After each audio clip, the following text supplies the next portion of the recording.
Doctor Radha Krishnan पर एक खूबसूरत नज्म। नज्म का उन्वान है यौम-ए-असातिज़ा। यौम-ए-असातिज़ा। 5 तारीख जब सितंबर की, 5 तारीख जब सितंबर की, हर नया साल लिए आएगा, हर नया साल लिए आएगा। रहबरे हिंद राधा कृष्णन की, रहबरे हिंद राधा कृष्णन की यादें हमको सदा दिलाएगा, यादें हमको सदा दिलाएगा। हिंद का एक अजीम दानिश्वर, हिंद का एक अजीम दानिश्वर, एक उस्ताद फलसफी रहबर, एक उस्ताद फलसफी रहबर।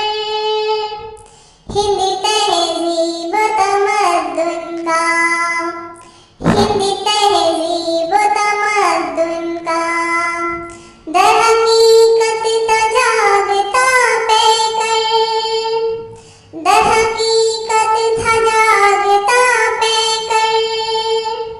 अपने फिक्र अमल से दुनिया में, अपने फिक्र अमल से दुनिया में हिंद का नाम सर बुलंद किया, हिंद का नाम सर बुलंद किया। और दिलों में जला गया सबके, और दिलों में जला गया सबके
आज तारीख जब सितंबर की, हर नया साल लिए आएगा, रहबरे हिंद राधा कृष्णन की, रहबरे हिंद राधा कृष्णन की, याद हमको सदा दिलाएगा, याद हमको सदा दिलाएगा। यौम-ए-असातिज़ा बहुत बहुत मुबारक। Thanks for watching.